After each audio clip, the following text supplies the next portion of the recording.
안녕하세요. 저는 경기도에 사는 50대 중반 여성입니다. 아들 둘과 남편, 이렇게 네 식구와 함께 살고 있어요.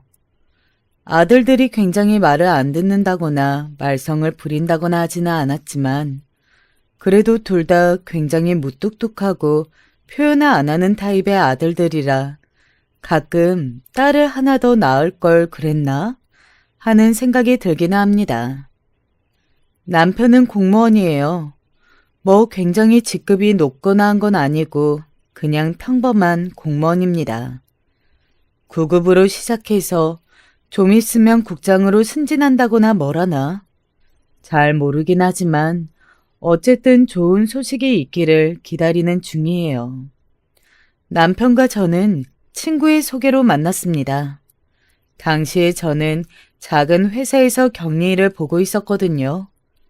대학을 나오지 못하고 상업고등학교를 졸업한 뒤에 아버지 친구분의 소개로 작은 회사에서 일을 시작했어요. 사실 격리 일이라는 게 전문성이 딱히 있는 것도 아니고 언제든 대체가 가능한 일이잖아요. 사실 결혼과 동시에 그만뒀어야 했긴 했습니다. 그 당시에는 유부녀인 격리가 거의 없었거든요. 저의 사회생활은 그때가 다였어요. 남편과 결혼하고 나서부터는 집에서 살림 외에 다른 걸 해본 적이 없었으니 말입니다. 집에서 살림하고 아이들 키우고 남편 내조하고 평범한 전업주부의 삶을 여태 살아오고 있어요. 뭐 제 그런 삶에 딱히 불만은 없습니다.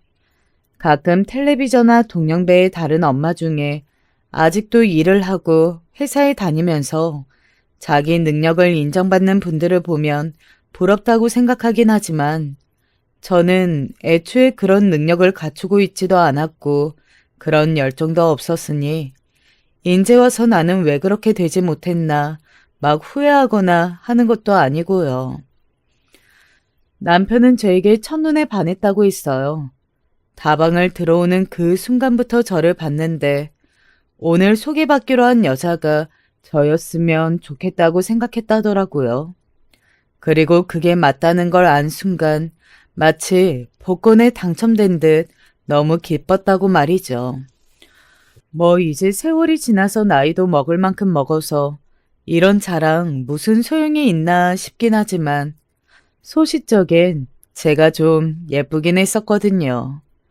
그래서 남자들에게 꽤 고백 같은 것도 많이 받았고 말입니다. 그런 나름 치열했던 경쟁률을 뚫고 제가 남편을 선택한 건 여러 이유가 있었습니다. 일단 제일 신사 같았어요. 저에게 공손하게 존댓말을 계속 썼던 것도 유일했고 많은 것을 묻지 않았습니다. 그리고 언제나 제 기분을 먼저 생각해줬고 말이죠. 또 제가 무슨 말을 하면 굉장히 집중해서 잘 들어줬어요. 남편의 그런 성정은 다 시아버지에게 물려받은 것이었습니다. 남편과 한창 연애를 하던 와중에 남편이 어느 날 이런 말을 하더군요. 우리 아버지가 아들 여자친구가 너무 궁금하다고 한번 보고 싶다는데 밥이나 같이 먹을래? 남편은 홀아버지 밑에서 자랐거든요. 아래로 남동생이 둘 있는 삼형제였는데 그 이야기를 들을 때 참 아버지가 혼자서 고생이 많으셨겠다. 그런데 이렇게 아들이 잘 자랐네 하는 생각을 했던 적이 있었습니다. 자기 아버지를? 너무 부담스러워하지 마. 그냥 별뜻 없이 아들 여자친구한테 밥 한번 사주고 싶어 하시는 거니까. 당시에 남편이 그렇게 말을 하긴 했지만 어떻게 안 부담스러울 수가 있겠어요. 물론 남편이 좋은 사람이었고 결혼을 하게 되면 이런 사람이랑 해야겠다 하는 생각을 당시에 하긴 했었지만 그거랑 이건 다른 문제니까 말입니다. 하지만 거절할 수는 없었어요. 어른이 보고 싶다고 하시는데 어떻게 그걸 거절할 수 있겠어요.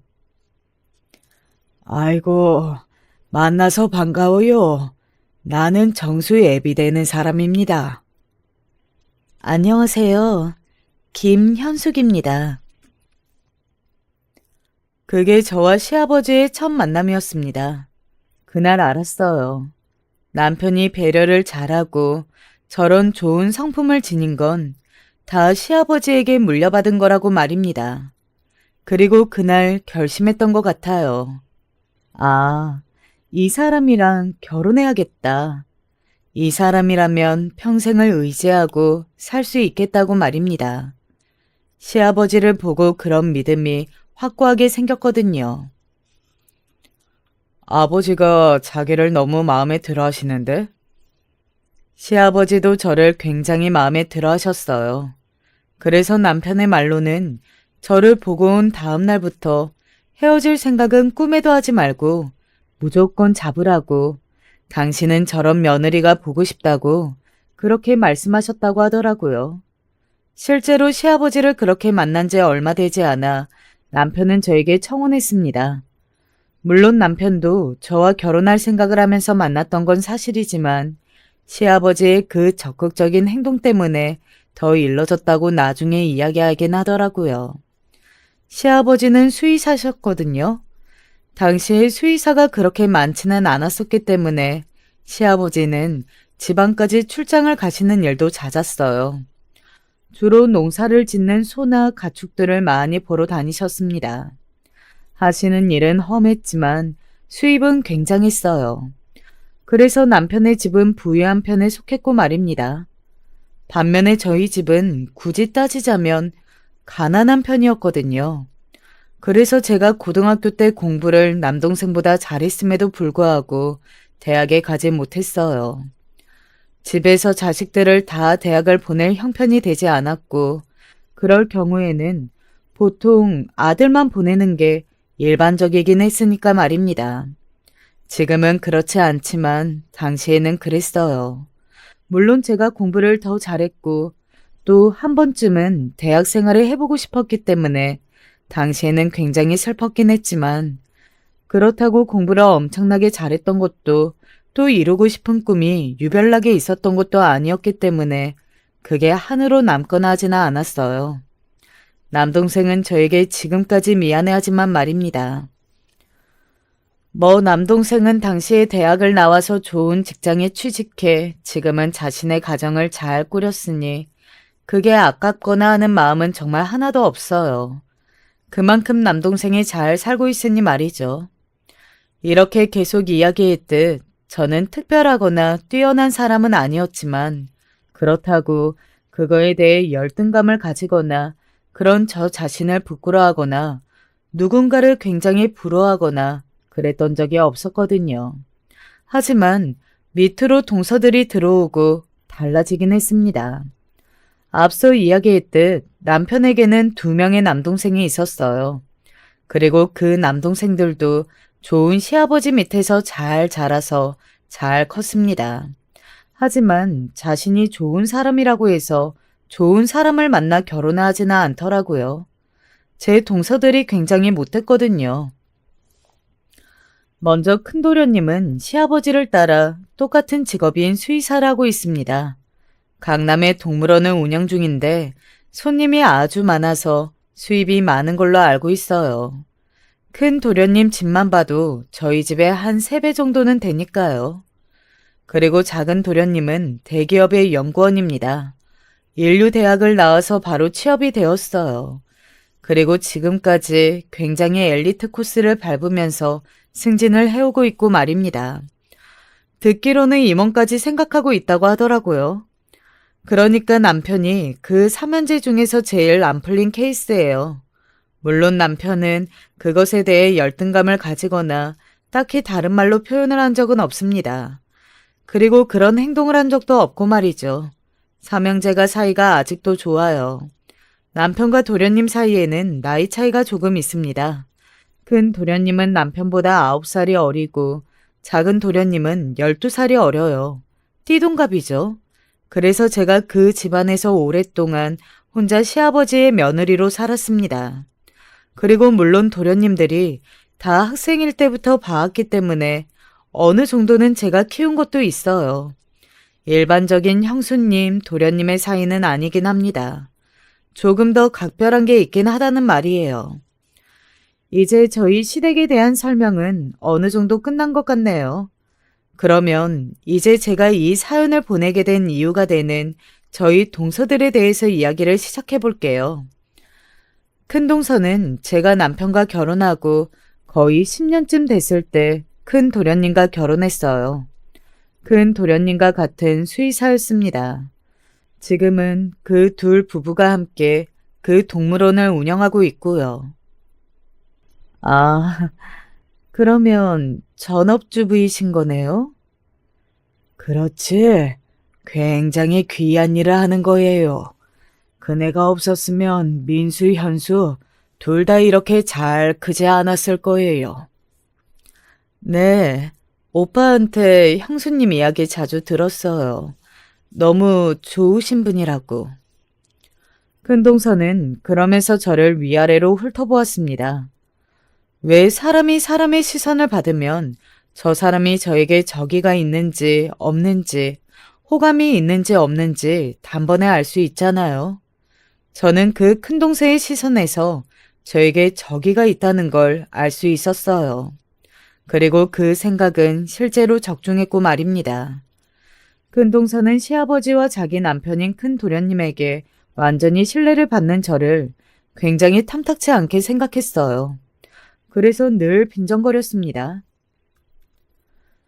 형님은 사람을 잘 구워 삶는 재주가 있으신 것 같아요. 그게 무슨 말이야? 아니, 시아버지도 그렇고 남편도 그렇고 뭐만 하면 어찌나 그렇게 크네 우리 형수님 거리시는 건지. 이쯤 되면 세뇌가 아닌가 싶어질 정도라니까요. 그런 말을 하고 제가 기분 나빠하면 그럴 의도가 없었다는 둥, 그냥 농담을 한 말을 왜 그렇게 진지하게 받아들이나 하는 둥, 저를 이상한 사람 취급하며 어디에도 말하기 힘든 상황으로 만들었습니다. 그리고 제가 나이가 한참이나 많다는 점도 그런 동생의 행동을 다른 사람들에게 말하지 못한 이유이기도 했어요. 한참 어린 손아래 사람이 하는 행동을 누군가에게 일러 바치고 이런 거 자체가 좀 모양이 이상하긴 하잖아요. 그래서 참았습니다. 물론 나중에는 터졌지만요. 그리고 작은 동서도 그건 마찬가지였어요. 작은 동서는 큰 동서가 들어오고 2년 뒤에 작은 도련님과 결혼했는데 작은 도련님과는 소개팅으로 만났다고 들었습니다. 그리고 약사였어요. 직업이 상당히 좋았죠. 물론 그런 전문직 부인들과 결혼을 할 수 있었던 건 도련님들도 다 전문직에 종사를 하고 있어서 가능했던 거였지만 말입니다. 큰형님은 누가 보면 엄마인 줄 알겠어요. 뭐 그렇게 형수님, 형수님 하면서 엄마 이야기 하듯 하는 건지 원. 작은 동서가 저를 싫어하는 이유도 큰 동서가 저를 싫어하는 이유와 비슷했습니다. 아니, 똑같았어요. 시아버지고 자신의 남편이고 형수님을 너무 좋아하고 따른다. 그게 결정적인 이유였습니다. 자신들이 저보다 훨씬 잘난 여자들인데 집안에서 제가 더 대우를 받는 그 상황들을 못 견뎌하는 것 같았어요. 요즘은 능력 있고 집안에 돈 많은 며느리들이 제일 귀한 대접받는 시대엔 우리 집만 안 그런 것 같아요. 그냥 자기한테 잘하면 끝인가? 그러니까 말이야. 자기한테 잘하고 입안에 혀처럼 구는 게 뭐가 그렇게 어렵다고. 막말로 저희는 밖에서 일하는 전문직을 가진 사람들인데 큰형님처럼 가족들한테 계속 그렇게 잘할 수 있겠냐고요. 시간이 다 많고 할 일이 없으시니까. 제 앞에서 그렇게 빈정거리곤 했어요. 처음엔 그 정도였던 게 제가 몇 마디 하고 넘어가고 시아버지나 도련님에게 이야기하지 않자 점점 심해져 갔습니다. 원래 사람이 누군가에게 제재당하지 않으면 선을 넘기 마련이잖아요. 동서들이 딱 그랬어요. 몇 가지 일화들을 이야기해 드릴게요. 한 번은 시어머니 제사 때 있었던 일입니다. 시어머니는 작은 도련님을 낳고 얼마 되지 않아 돌아가셨거든요. 몸이 원래도 약하신 분이었는데 작은 도련님을 낳을 때 굉장히 난산이었다고 들었습니다. 내가 그 사람 생각만 하면 미안해서 잠이 안 와. 시아버지는 아직도 시어머니 제사 때 시어머니의 사진을 쓰다듬으며 오세요. 그만큼 아직도 시어머니에 대한 애정이 깊으시고 또 그만큼 시어머니의 제사에 신경을 많이 쓰십니다. 저는 그런 마음을 알아서 그리고 그런 시아버지가 안 됐다고 생각했기에 결혼한 그 첫 해부터 시어머니의 제사에 굉장히 정성을 쏟았고요. 시아버지는 그런 제 모습에 저를 더더욱 좋아하셨고 말입니다. 그런 시아버지의 마음을 알기에 저는 시어머니의 제사를 매해 정성 들여 준비를 했어요. 하지만 동서들은 그런 제가 마음에 들지 않았나 봅니다. 그리고 뭐 일하기도 싫었겠죠. 그 마음이 아예 이해가 가지 않은 건 아니에요. 아니, 아버님은 왜 그렇게 어머님 제사에 유난이신 줄 모르겠어. 그게 다 자기 만족이지. 주거 없는 사람이 제사를 뭐를 알고 뭐가 중요하냐고요. 저도 정말 이해가 안 돼요. 그런 동서들에게 한마디 했던 적이 있어요. 자기 만족이라고 하더라도 이걸로 아버님 마음이 편해지시는 거면 그것만으로 의미가 있는 거지. 그런 아버님 마음도 좀 이해를 해드려. 그런 제 말에 큰동서가 비웃듯 웃었습니다. 역시 아버님 사랑 독차지하는 비결이 있다니까요. 이렇게 입안에 혀처럼 굴고 알아서 비 다 맞춰주고 하니까 그런 거지. 큰형님은 멋 떨어질 거 있다고 그렇게 아버님한테 잘하시는 거예요? 재산이 대단히 많으신 것도 아니고. 우리나 동서네야 둘 다 잘 벌고 집안도 좋으니까 아버님 재산에 그렇게 욕심 안 내는 거지. 형님은 그게 아니잖아. 아주버님도 그냥 공무원이고 형님은 전업주부에 집안도 별 볼 일 없고. 그러니까 그 재산이나마 받으셔야 하는 거지. 자기들끼리 그렇게 말하며 비웃더군요. 정말 진심으로 기분이 나빠졌습니다. 그래서 처음으로 언성을 높였던 것 같아요. 동서들은 말버릇이 그게 뭐야? 사람 앞에 세워두고 그렇게 말하는 버릇은 대체 어디서 배웠어? 배울 만큼 배웠다는 사람들이 그렇게 못 배운 사람들처럼 굴어도 되겠어? 그 말에 두 동서는 둘 다 욱하는 게 보였지만 그때는 제가 처음으로 그렇게 화를 냈던 거였기 때문에 뒤에 무슨 일이 있는지 몰라 참아 넘겼던 것 같습니다. 만약 저에게 한순간으로 돌아가면 언제로 돌아가고 싶냐고 묻는다면 그때로 돌아가고 싶어요. 처음 그렇게 동서들에게 큰 소리를 쳤던 날 버릇을 다 잡아놨으면 뒤에 점점 만나가는 일이 없었을 텐데 말입니다. 저도 그날 그렇게 화를 내놓고 흐지부지 그냥 넘어가서 그 뒤에 동서들이 더 날뛸 수 있게 하지 않았나 하는 생각이 들어요. 그날은 그렇게 넘어갔지만 그 이후에 별탈이 없으면 동서들은 점점 더 심해졌습니다. 이런 건 형님이 좀 하세요. 저희같이 일하는 사람들이 이런 것까지 해야겠어요? 작게는 가족들끼리 밥을 먹는 식당을 예약하는 일에서부터 크게는 제사까지 뭐 하나 하려고 하지 않았어요. 자신들은 전문직 여성들이고 저는 집에서 살림이나 하는 늙은 아줌마라고 늘 그걸 저에게 상기시켜 주려 했습니다. 저희 같은 고급 인력들이 할 일은 아니잖아요.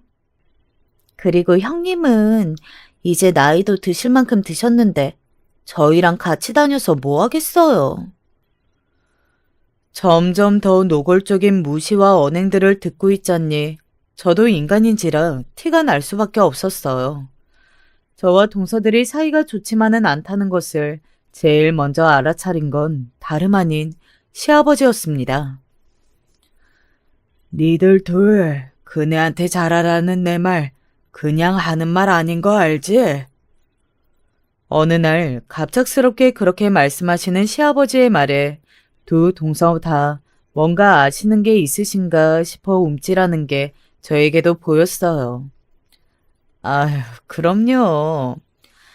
형님 마음에야 차실지는 모르겠지만 저희도 한다면 해요, 아버님. 작은 동서가 그렇게 이야기하며 시아버지에게 애교를 떨었지만 시아버지는 꿈쩍도 하지 않고 무표정으로 말을 이어가셨어요. 사람이 은혜를 모르면 그건 짐승인 거야. 니들 남편들 둘 다 그네한테 빚이 많다. 그러니까 니들도 그네한테 잘해.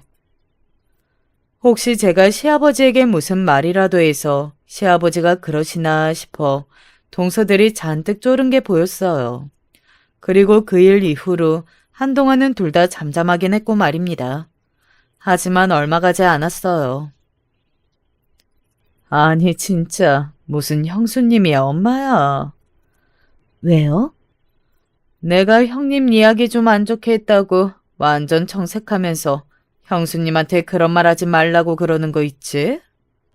어머, 둘째 아주버님도 그러세요? 우리 남편도 그래요. 맨날 형수님, 형수님.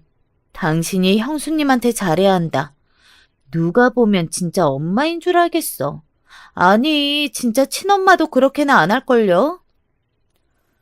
그렇게 유난들 떨어대면 더 싫어진다는 걸 왜 몰라, 왜? 아, 진짜 짜증나고 미워 죽겠어요. 확 없어져 버렸으면 좋겠다니까요. 그렇게 두 사람이 떠드는 걸 제가 들었거든요. 물론 그 두 사람은 제가 듣고 있다는 걸 몰랐지만 말입니다. 그리고 그 이후에 그런 노골적인 저를 향한 저기가 더 커지는 게 보였습니다. 그러던 어느 날 제가 그 두 사람의 버릇을 단단히 고쳐놔야겠다고 결심을 하게 되는 사건이 일어났어요. 시아버지의 생신이라 가족끼리 다 같이 식사하는 날이었습니다. 좋은 식당을 예약해 화기애애한 분위기 속에서 다 같이 밥을 먹고 나오는 자리였어요. 어머, 선생님, 여기서 다 뵙네요. 여긴 어쩐 일이세요? 어머, 안녕하세요. 저 오늘 시아버지 생신이라 가족들끼리 다 같이 식사하러 나왔어요. 아, 그러면 이분들은 동서분들이세요? 그 삼형제 씨라고 들은 것 같은데. 큰 동서의 지인은 그렇게 이야기하며 저와 작은 동서를 가리켰어요. 큰 동서는 어딘가 찝찝한 얼굴로 그렇다고 말하고 나서는 그 지인과 인사를 잠시 나눈 뒤 다시 저희 쪽으로 왔습니다. 그리고 제가 들으라는 듯 말했어요. 아, 진짜 쪽팔려서. 네? 뭐가요? 형님, 진짜 아무리 집에 돈이 없어도 이런 좋은 식당 올 때는 옷도 좀 제대로 입고 오시면 안 돼요? 진짜 부끄러워서 그래요. 형님이 그러고 다니면 저희까지 그 정도밖에 안 되는 사람처럼 보일 거 아니에요. 아니, 제가 옷을 굉장히 후질근하게 차려입었나? 하면 그것도 아니었어요. 큰 동서나 작은 동서처럼 명품으로 휘감지 않았을 뿐이었지 단정하고 깔끔한 복장이었습니다. 누가 보면 차려입은 것처럼 보이는 옷이었어요. 명품 가방 하나 없으세요? 그 나이 먹도록? 명품 가방이 필수는 아니잖아요. 그냥 깔끔한 가죽 가방을 들고 갔는데 그런 소리를 들은 겁니다. 그게 부끄럽다고 말이에요. 아무리 그래도 그렇지. 사람 앞에 두고 쪽팔린다는 둥 그런 소리를 내? 쪽팔리니까 그렇죠. 그날 집으로 와서 울었던 것 같아요. 남편이 무슨 일이냐 물었지만 말을 하지 않았습니다. 처음으로 제 처지가 서러웠어요. 나는 열심히 산다고 살아왔고 내가 살아온 인생에 대한 열등감이나 못났다는 생각을 단 한 번도 해본 적이 없는데 비싼 옷, 비싼 가방을 들고 있지 않다는 이유로 누군가에게 쪽팔린다는 말을 들어야 하는 게 너무 서럽고 슬펐어요. 별의별 생각을 다 했던 것 같습니다. 정말 내가 잘못된 건가? 남들이 보기에 내가 쪽팔릴 수 있는가 하고 말이죠. 저는 열심히 살아왔는데 그 모든 세월을 부정당하는 기분마저 들었습니다. 좋은 직업, 좋은 집안을 가지고 있지 않다는 이유, 그거 하나만으로 말이죠. 그런 생각을 하다가 문득, 아, 이건 내가 잘못한 게 아니라 동서들이 잘못된 거다 하는 생각이 들더라고요. 그리고 그동안 저에게 했던 막말들이나 버릇 없었던 행동들이 생각이 났습니다. 제가 한두 살 차이가 나는 손윗 동서도 아니고 10살 이상이 많은 손윗 동서인데 그런 태도와 말투는 고쳐놔야겠다는 생각이 들기 시작했어요. 그래서 그날부터 녹음기를 들고 다니면서 동서들이 저에게 하는 모든 말들을 녹음하기 시작했습니다. 시아버지 생신사건 이후로 동서들은 저에게 막말이 더 심해졌거든요. 딱히 유도하지 않아도 됐어요. 숨을 쉬듯 저를 무시했으니 말입니다. 아니, 이게 맛있어요? 없이 자라서 그런가 좋은 걸 많이 못 먹어서 입맛도 저렴하신 것 같아요. 저희 말 좀 들으세요. 쓸데없이 자존심만 세우고 고집 부리지 마시고. 그런 식으로 결정한 메뉴가 시아버지 입맛에 맞지 않았던 경우도 있었어요. 이건 누가 먹자고 한 거냐? 입맛에 안 맞으세요? 이런 걸 돈 주고 사서 먹니? 저는 별다른 말을 하지 않았습니다. 큰동서는 차마 자신이 정했다는 말은 하지 못하고 입술만 꼭 깨무는 게 보였고 말이죠. 아무튼 그런 일이 계속 있었기 때문에 이미 저를 향한 그 폭언들과 노골적인 무시들은 녹음된 파일이 차고 넘쳤어요. 저는 이걸 언제 어떻게 터뜨릴지 시기만 생각하고 있었고 말입니다. 그리고 그 시기는 얼마 되지 않아 곧 찾아왔어요. 그날은 여러모로 참 기억이 많이 나는 날입니다. 설 전날 다 같이 모여서 전을 부치고 있었어요. 시아버지가 잠시 자리를 비우신 사이 큰동서가 뒤집개를 집어던지며 이렇게 말하더군요. 우리가 이런 걸 해야 해?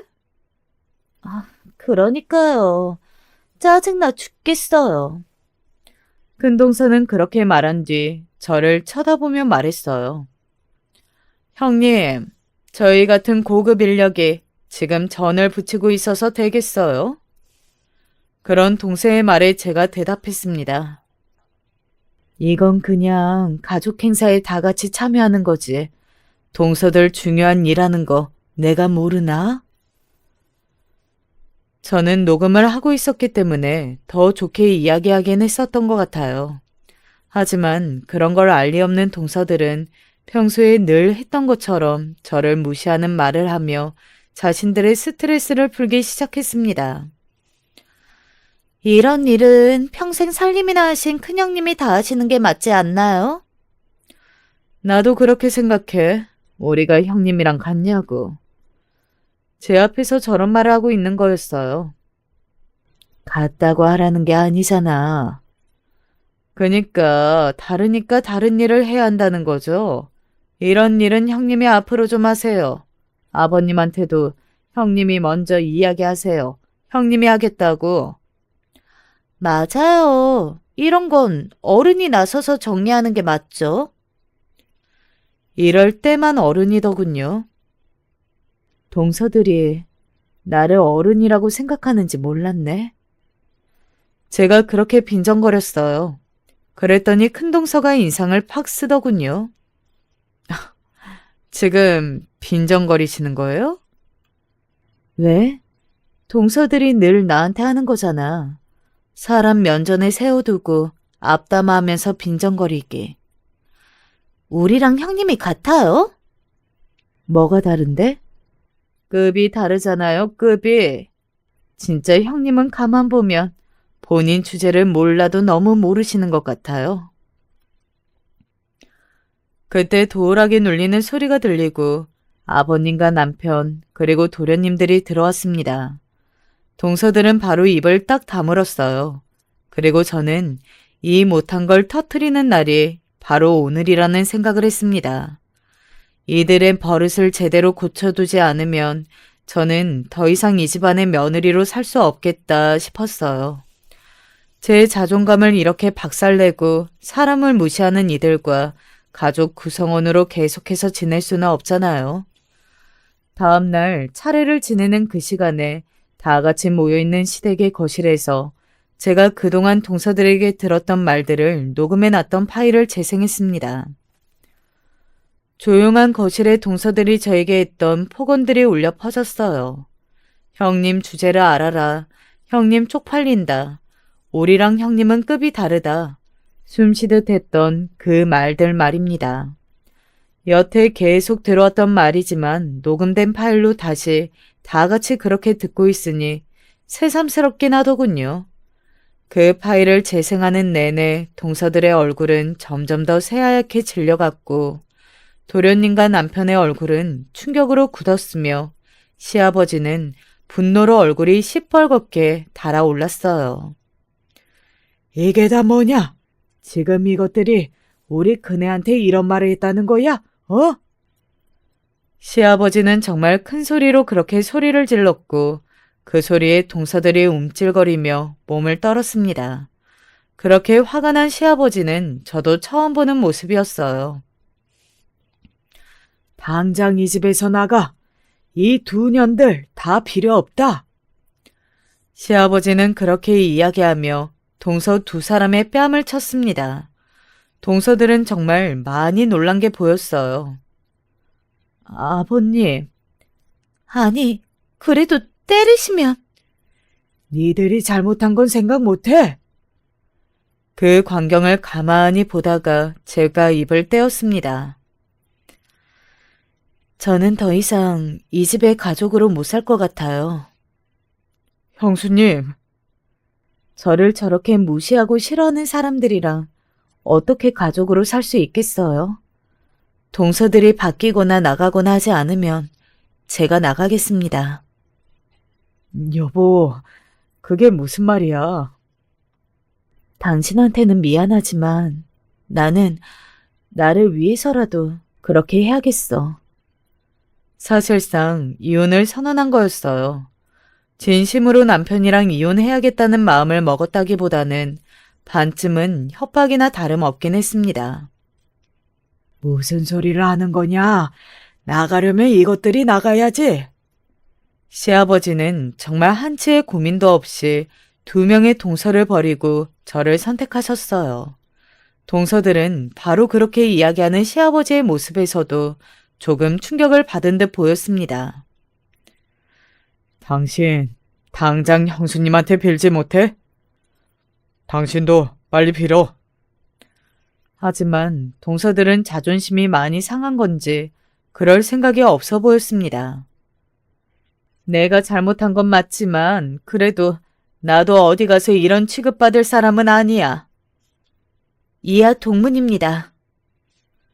동서들은 그렇게 말하고는 둘이 눈빛을 주고받더니 그대로 시댁을 나갔습니다. 나중에 안 사실이지만 동서들도 진짜 이혼하겠다는 생각보다도 이번 기회에 자신들의 소중함을 느껴라 이런 마음으로 그랬다고 하더군요. 동서들이 그렇게 나가고 시아버지와 도련님들은 저에게 사과했어요. 그동안 몰라서 정말 미안하다. 여태 이야기 안 하고 뭐 했냐. 절대 이혼하지 마라. 그러면서 말이죠. 저는 집으로 돌아와 남편에게 그간 속상했던 것들을 이야기하며 펑펑 울었습니다. 그동안 쌓이고 쌓였던 게 한순간에 터지듯 눈물도 함께 터져 나왔던 것 같아요. 동서들은 며칠이 지나도록 저에게 연락해오지 않았습니다. 기싸움 중이라고 생각했을 거예요. 먼저 사과하는 사람이 지는 거다. 누가 이기나 보자. 그런 거 말입니다. 큰동생에게서 톡이 왔었거든요. 그렇게 함부로 녹음한 거 사과 받아야겠다. 형님이 이렇게 무서운 사람인지 몰랐다면서 말이죠. 본인이 잘못한 건 하나도 말하지 않고요. 그리고 며칠 뒤 시아버지의 소집이 있었습니다. 만약에 오지 않으면 정말 이혼으로 받아들이고 죽을 때까지 얼굴을 보지 않겠다고 선언하시기도 했고 도련님들이 다들 동서를 끌고 왔어요. 그래서 삼형제와 동서들 그리고 저 6사람이 시아버지 댁 거실에 나란히 앉아 있었습니다. 그리고 잠시 뒤 시아버지가 뭔가를 들고 안방에서 거실로 나오셨어요. 그리고 시아버지는 서류 봉투에서 뭔가를 꺼내 읽기 시작하셨습니다. 내 앞으로 된 건물과 땅 모두를 큰며느리 앞으로 양도한다. 그러면서 읽어가신 재산 내역은 저희가 알고 있던 시아버지의 재산과는 너무나 달랐어요. 저도 너무 놀랐지만 동서 두 사람의 눈은 당장이라도 튀어나올 듯 커다래져 있었습니다. 아니, 이게 다 무슨 소리예요? 아니, 그 정도의 재산이 있으시다고요? 아니, 그걸 큰형님을 다 주신다고요? 그렇게 소리를 치는 동서들의 모습을 가만 보던 시아버지가 말했습니다. 내 모든 재산은 그네한테 증여할 거다. 그리고 어떻게 분배하고 나눌지도 그네한테 다 맡길 거야. 라고 말이죠. 알고 봤더니 시아버지는 그간 번 돈으로 여기저기 투자하셔서 이익을 굉장히 많이 보신 것 같더라고요. 그걸 저희에게는 이야기하지 않으셨고 말입니다. 이 재산이 조금이라도 담이 난다면 그것 때문이라도 그네한테 함부로 못하겠지. 그리고 그네는 이걸 받을 자격이 있다. 우리 집은 그네가 없었으면 절대 제대로 굴러가지 못했을 테니까. 그렇게 선언하시고 안방으로 들어가 버리셨습니다. 모두 멍한 채 한동안 그 거실에 앉아 있었던 것 같아요. 지금 와서 생각해봐도 그 이야기를 들었던 순간에는 장난하시는 건가 하는 마음이 들 수밖에는 없었다고 생각합니다. 시아버지의 재산은 약 100억에 가까웠어요. 뭐 워낙 본인이 잘 버시는 수의사셨고 재산이 어느 정도는 있다고 알고 있긴 했었지만 저희가 생각한 것에 약 10배가 되는 금액이니 당연히 놀랄 수밖에 없었습니다. 게다가 집안에 부유하다고 저에게 유세를 떨었던 동서들의 집안에도 이 정도의 재산은 없었으니까요. 그날은 다들 이게 무슨 일이지 하는 심정으로 각자의 집으로 돌아갔던 것 같아요. 그리고 정신이 들고 이게 꿈이 아니라 현실이라는 것을 자각하고 다들 생각이라는 걸 하게 된 다음에는 동서들은 정말 앞다투어 저를 찾아왔습니다.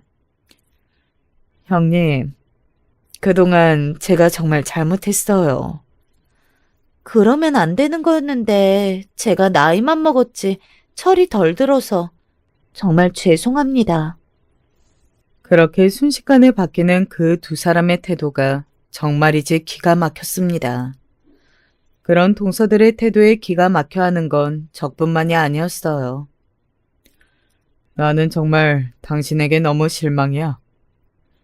인간적으로 당신이라는 사람에게 환멸을 느낀다. 도련님들이 화가 난 겁니다. 그런 동서들의 모습을 보고 정말이지 실망을 많이 한 것 같았어요.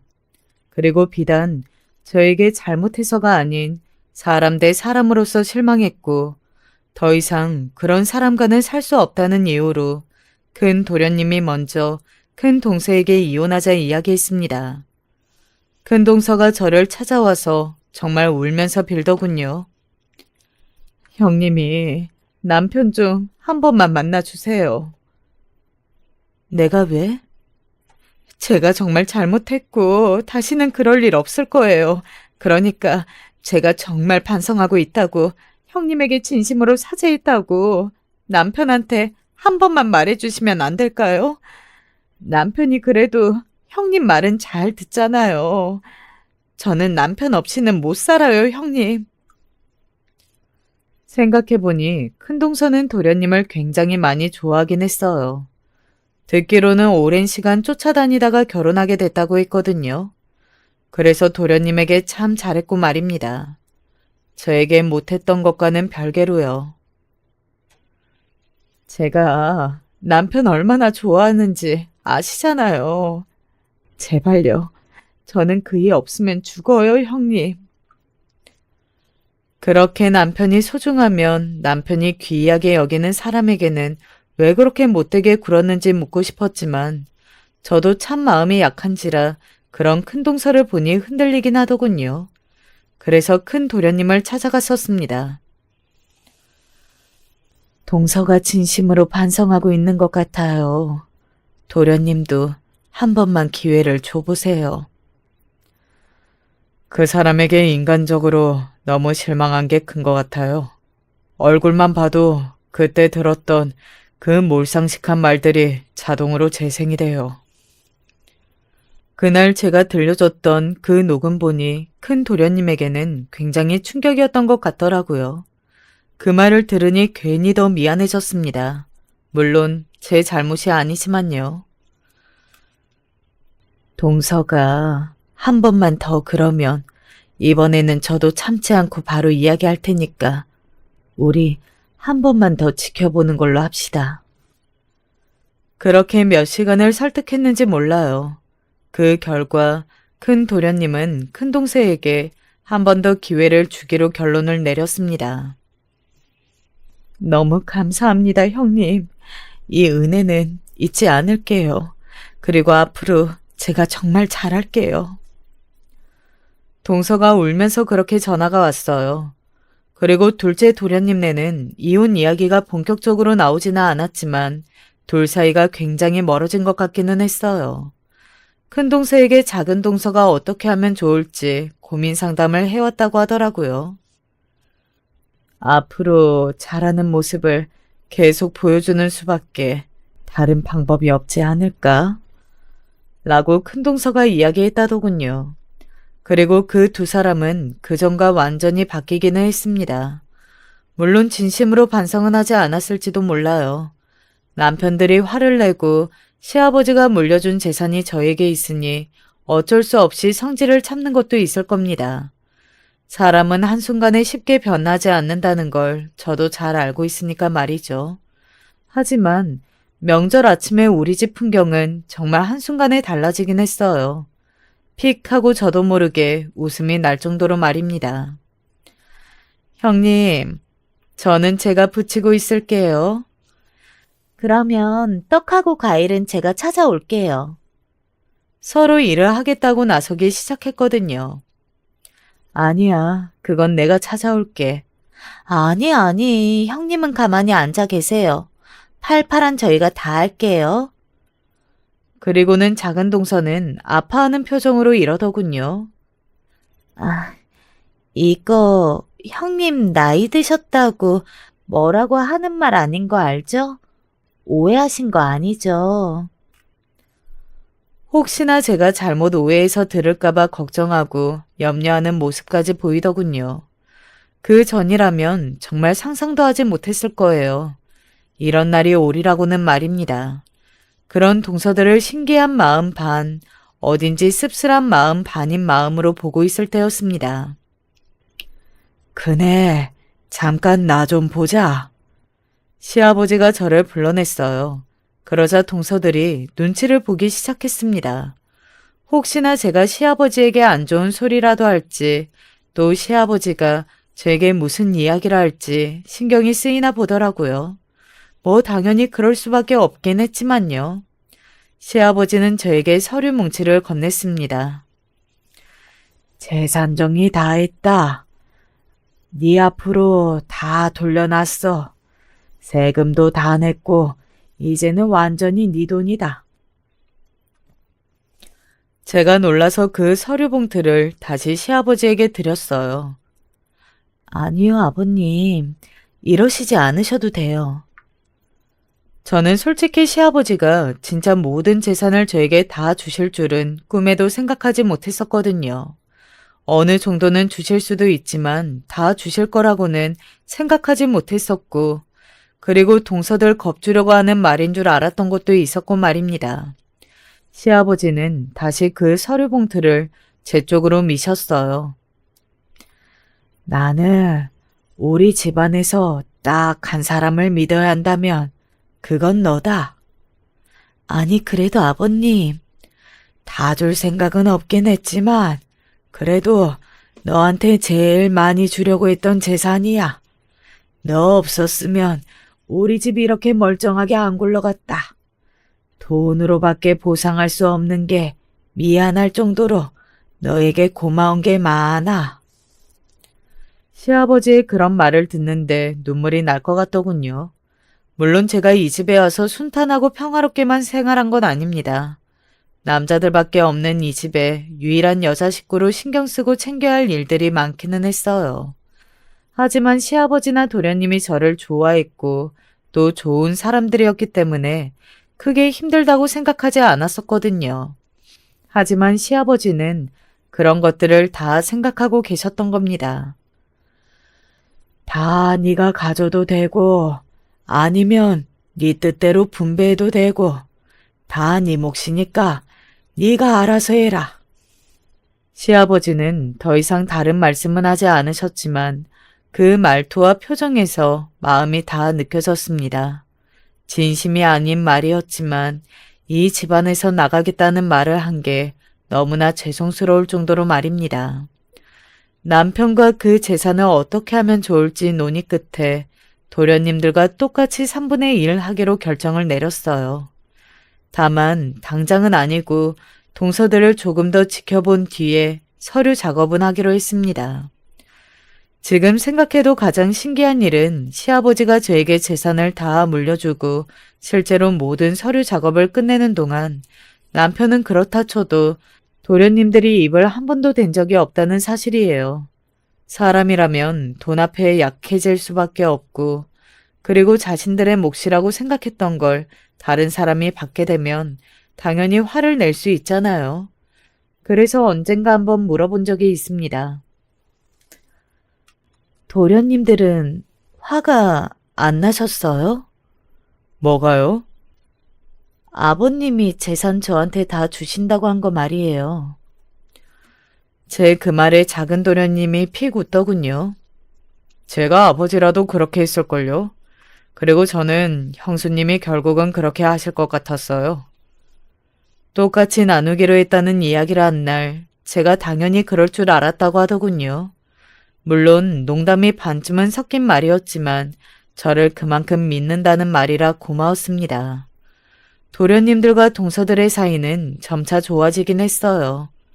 물론 완전히 그 전과 같을 수는 없겠지만 말이죠. 그리고 동서들에게 물었습니다. 내가 왜 그렇게 싫었어? 라고 말이죠. 큰 동서는 이렇게 말하더군요. 사실 처음에는 반감이 있었던 것 같아요. 하도 우리 형수님 하면서 남편이 칭찬하고 아버님도 크네 하면서 형님만 예뻐라 하니까요.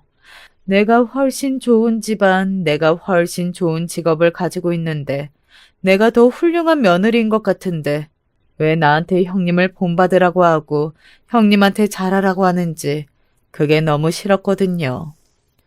또 이야기를 듣다 보니 그럴 수도 있겠다 싶더라고요. 그래서 모진 말들을 하기 시작한 게 점점 더 심해지고 저도 어느 순간부터는 형님이 저한테 진짜 뭘 잘못해서 아니면 형님이 정말로 그래서 그런 말들을 한다기보다 형님을 욕하기 위해 욕을 했던 것 같아요. 그렇게 이야기하며 진심으로 반성하고 있다고도 덧붙이더군요. 그래도 평생 얼굴 보며 살 가족인데 그런 마음을 품었으면 안 됐다고 말이죠. 그런 큰 동서의 말에 진심을 느꼈던 것 같아요. 그리고 작은 동서는 이렇게 말했습니다. 저도 작은 형님이랑 비슷해요. 큰 형님이 나보다 뭐 하나 잘난 게 없는데 더 대접받는 것 같은 게 싫었어요. 남편이 사사건건 형수님 거리는 것도 싫고. 작은 동서까지 그런 말을 하는 것 보면 도련님들이 문제라는 생각이 들기도 했어요. 그래서 불러다 놓고 동서들에게 너무 제 이야기를 하지 말라고 했습니다. 아내들은 그런 걸로 섭섭해지기도 한다고 말이죠. 아무튼 이렇게 마무리가 되었어요. 저는 해피엔딩이라고 생각합니다. 물론 그동안 제가 들었던 모진 말들을 완전히 잊은 건 아니에요. 그렇다기엔 너무 심한 말들이었으니까요. 하지만 왜 그랬는지 동서들의 마음을 어느 정도 이해하기는 했습니다. 그렇게 생각하고 나서 돌이켜보니 시아버지나 도련님들이 동서들에게 제 칭찬이나 자랑을 많이 하시긴 하더라고요. 늘 그러셨으니 잘 몰랐는데 말입니다. 동서들이 서운해한 부분들은 저도 공감되는 부분들이 있었기 때문에 앞으로 조금 더 신경 쓰려고요. 아, 제 친구들에게 이런 이야기를 했더니 다들 이런 반응이긴 했습니다. 네가 진짜 보살이다. 나 같으면 다 풍비박산 냈을 것 같은데. 재산 똑같이 나누기로 했다잖아. 바보냐? 바보야? 하지만 저는 제 선택을 후회하거나 하지는 않아요. 돈이나 자존심 같은 것들보다 저는 제 가족의 평화와 안녕이 더 중요하거든요. 시아버지는 아마 제가 이런 선택을 할 거라는 걸 알고 그 재산을 저에게 다 주신 게 아닐까 하는 생각이 요즘 들어서 들고 있어요. 제가 재산을 똑같이 나누기로 했다는 말에 별로 놀라지 않으셨고 말입니다. 동서들은 여전히 시아버지의 눈치를 봅니다. 시아버지는 동서들에게 여전히 냉랭하고요. 그런 일이 있었는데 어떻게 하루아침에 좋아질 수 있겠어요. 차차 좋아지겠지 생각하고 있어요. 그리고 그럴 거라고 말입니다. 동서들은 시아버지의 마음을 풀어주기 위해서 이번 시어머니 제사에 엄청나게 정성을 쏟을 예정입니다. 뭔가를 위해서 목전을 두고 그럴 일을 치르는 건 제 스타일이 아니긴 하지만 그래도 하루빨리 이 사이가 원만하게 풀어졌으면 좋겠긴 하니까 저도 모른 척 어떻게 하는지 지켜보려고요. 요즘은 정말 평화로워요. 마음에 걸리거나 누군가가 나를 미워한다거나 이런 생각이 아예 없이 지내본 게 얼마만인지 모르겠습니다. 몰랐는데 제가 그동안 많이 힘들었나 보더라고요. 요즘같이 잠을 잘 자고 잘 먹고 한 지가 언젠지 기억도 나지 않습니다. 덕분에 살도 조금 쪘고 말이죠. 아, 남편이 최근에 승진했어요. 그러고 보니 최근에 좋은 소식만 있는 것 같네요. 그동안 마음이 힘들었던 거에 대한 보상이라도 받든 말입니다. 이게 다 당신이 잘해서 그런 거야. 그래서 그 덕을 우리 가족이 보는 거고. 둘째가 가고 싶은 대학에 합격했을 때 남편이 그렇게 말해줬습니다. 말이라도 얼마나 고마웠는지 몰라요. 눈물이 찔끔하고 날 정도로 말이죠. 주저리 말이 너무 길어진 것 같네요. 원래 나이가 들면 괜히 이런 말 저런 말 하잖아요. 이럴 때 제가 나이가 들었구나 하고 생각합니다. 나이 든 게 맞기도 하고요. 사연을 쓰면서 저도 제 생각을 다 정리하고 마음속에 조금이나마 남아있던 동서들에 대한 앙금도 털어낸 것 같아요. 저도 다 용서했다고나 하지만 그래도 사람인지라 한 구석에 꽁한 마음이 남아있었다는 사실을 오늘 이 사연을 쓰면서 알게 되었습니다. 그마저도 다 털어낸 것 같아 너무 시원하네요. 이제 정말로 후련하게 앙금 없이 동서들을 대할 수 있을 것 같아요. 그리고 부디 동서들도 그런 날이 오기를 바랍니다. 이미 다 털어냈으면 더할 나위 없이 좋겠고 말이죠. 요즘 감기가 다시 유행이더라고요. 이 사연 들으시는 모든 분들 감기 조심하시고 긴 이야기 들어주셔서 감사합니다. 안녕하세요. 저는 서울에 살고 있는 30대 남자입니다.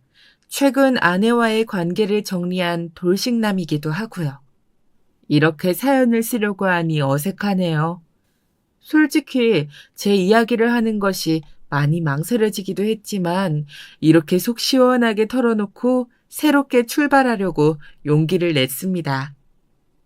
저와 아내가 처음 만난 것은 지인의 소개였습니다.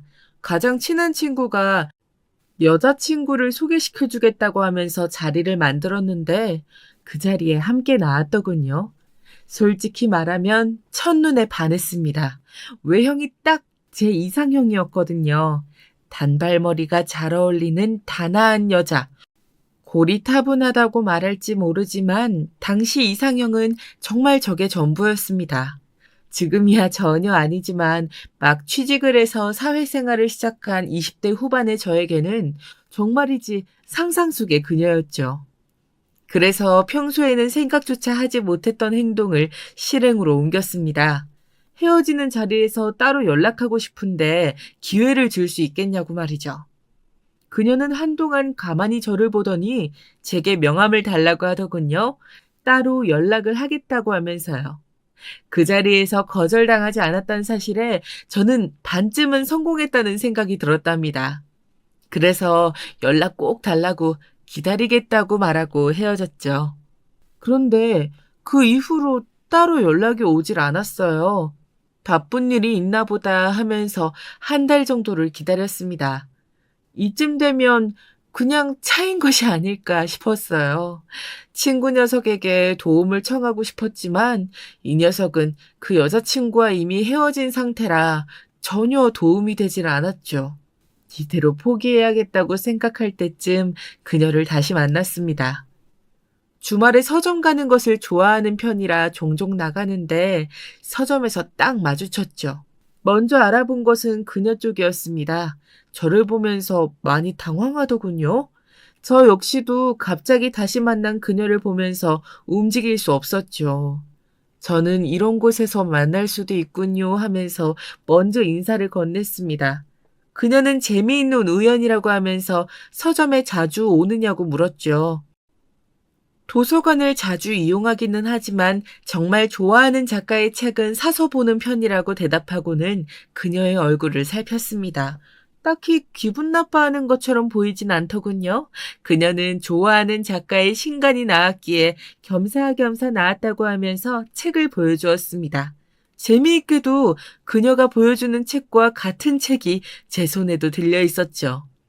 그녀는 활짝 웃으며 말했습니다. 히가시노 작가를 좋아하시나요?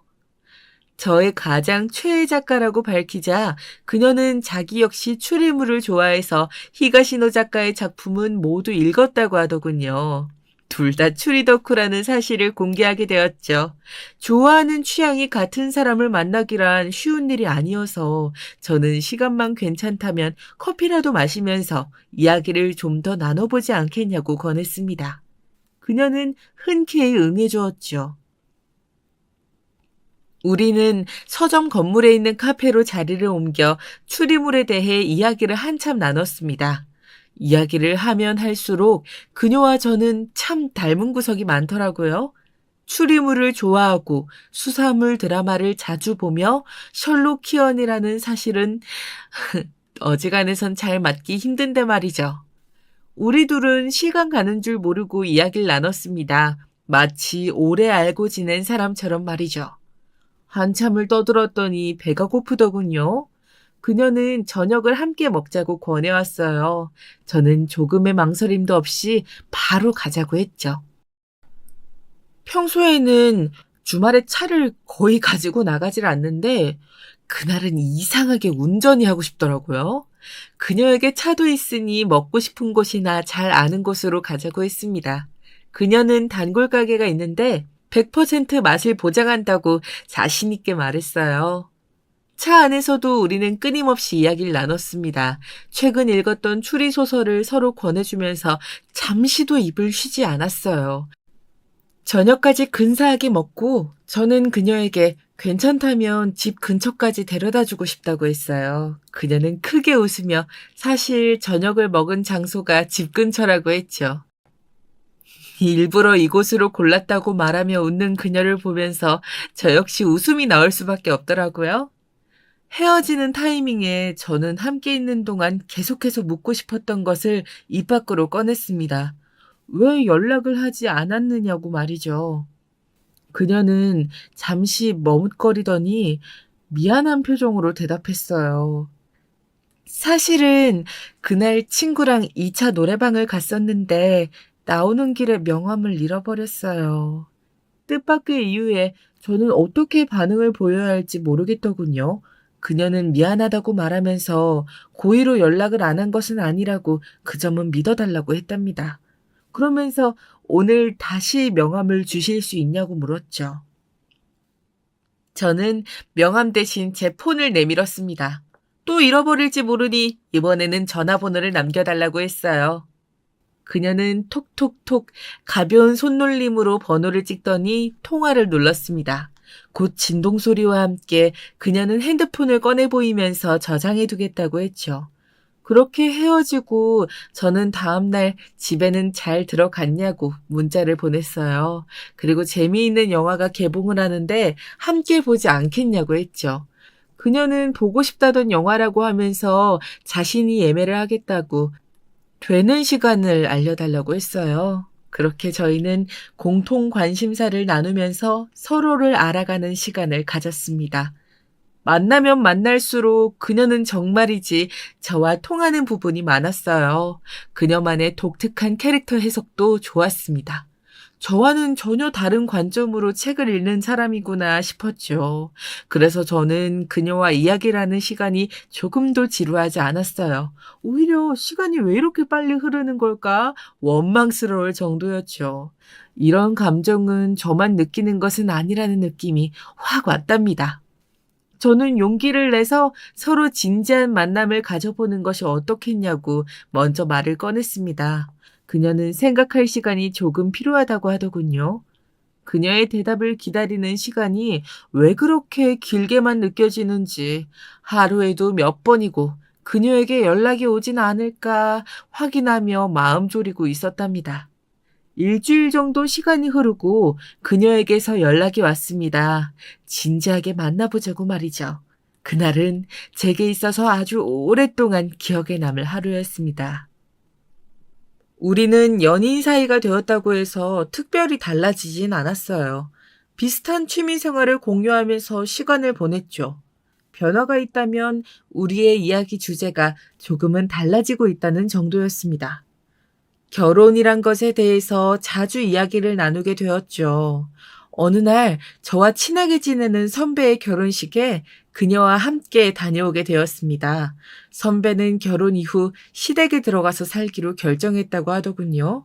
주위에서는 힘들지 않겠냐고 한마디씩 하는데도 선배는 웃으면서 아이가 태어나면 육아를 혼자 할 자신도 없는데 여러모로 도움받을 수 있을 테니 더 좋은 것 같아서 자기가 원했다고 말했어요. 그녀는 선배의 이야기를 듣고는 고개를 갸웃거리며 알 수 없는 표정을 지었습니다. 돌아오는 길에 물었더니 잠깐 이야기를 할 수 있겠느냐고 했습니다. 우리는 근처에서 자리를 잡았습니다. 그녀는 다짜고짜 저더러 결혼을 하고 나면 부모님을 모시고 살 계획이 있느냐고 물었어요. 그런 부분에 관해서 한 번도 생각해 본 적이 없어서 솔직하게 말했죠. 잘 모르겠다고. 그런 부분까지 생각한 적은 없었다고 말이죠. 그녀는 절대로 시부모님이든 친정 식구들이든 어느 쪽과도 함께 살고 싶지 않다고 딱 잘라 말했어요. 결혼을 하고 나면 완벽한 어른이 되는 것 아니겠냐고 하면서 양가 부모님들로부터 독립해서 우리만의 생활을 시작하는 것이 맞다고 주장했습니다. 듣고 보니 지금도 직장 근처에 독립해서 사는데 결혼한다고 굳이 함께 살 필요가 있을까 싶은 생각이 들더라고요. 그래서 나도 같은 생각이라고 했더니 환하게 웃으면서 우리는 정말 잘 맞는 것 같다고 다행이라고 말했습니다. 지금에 와서 돌이켜보면 그녀가 말하는 완벽한 독립이라는 것이 어떤 것인지 좀 더 물어봤으면 좋았을 것을 너무 후회가 됩니다. 당시 저는 그녀가 표현한 완벽한 독립이 경제적인 부분을 말한다고만 생각했었거든요. 하여튼 아마 결혼에 대해 좀 더 진지하게 이야기를 나누게 된 것도 그날 이후가 아닐까 싶습니다. 좀 더 연애를 즐겼으면 좋겠다고 생각했던 저와는 반대로 그녀는 하루라도 빨리 가정을 만들기를 원하더군요. 그녀는 종종 자신이 꿈꾸는 미래에 대해서 이야기를 했습니다. 그 이야기를 듣다 보니 그래, 어차피 결혼할 사람은 그녀뿐인데 뭐하러 시간을 끌어야 하지? 하는 생각이 들었죠.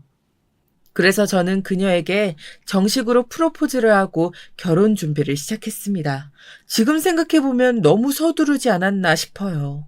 결혼 준비라는 것은 생각보다 결정해야 할 것들이 많았습니다. 친구들 말에 의하면 결혼 준비를 하면서 싸우기도 많이 싸운다고 하는데 저희는 그런 것은 거의 없었습니다. 그녀가 주도적으로 결정을 내리는 경우가 다반사였죠. 딱히 반대할 만한 일들이 없었거든요. 그렇게 저희는 결혼식을 치르고 신혼여행을 다녀왔습니다. 문제는 신혼여행의 마지막 날부터 일어났습니다. 다른 신혼부부들이 그렇듯이 신혼여행을 다녀오면 처가에 먼저 가서 하룻밤을 보내고 시댁에 가서 인사를 드리잖아요. 요즘은 동선에 맞춰서 움직이는 일도 덜어 있다고 하지만 양가에 인사를 드리는 것이 관례라고 하죠. 저 역시 그렇게 하는 것이 맞다고 부모님께 들었습니다. 그래서 그녀에게 이야기를 꺼냈는데 그녀는 왜 가야 하느냐고 묻더군요.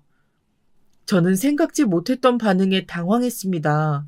그녀는 잘 다녀왔다 전화 정도만 해도 충분하다고 주장했죠. 저는 결혼식 치르고 처음인데 당연히 찾아뵙고 하루는 자고 와야 된다고만 했지만 그녀는 완강했습니다. 당연한 것은 없다고 하면서 우리는 완벽한 독립을 이룬 사람들이기 때문에 그렇게 할 필요가 없다고요. 저는 뭐라고 대꾸를 해야 할지 혼란스럽기만 했습니다. 그녀는 자기 집은 더더욱 갈 필요가 없다고 말하면서 이미 신혼여행지에서 친정으로 전화해 해결을 받다고 했죠. 저도 모르는 사이에 말입니다. 아무 말을 못하는 저를 보며 그녀가 말했습니다. 법으로 지키라고 한 것도 아닌데 뭐하러 그런 것에 신경을 써, 오빠. 난 절대 못 가니까 가고 싶으면 오빠나 가. 나 우리 집에 갈 거야. 우리 집 두고 왜 남의 집에 가서 자고 와야 하는 거야? 저는 친정도, 시댁도 남의 집이라고 표현하는 그녀를 보며 정신이 아득해지는 기분이 들었습니다.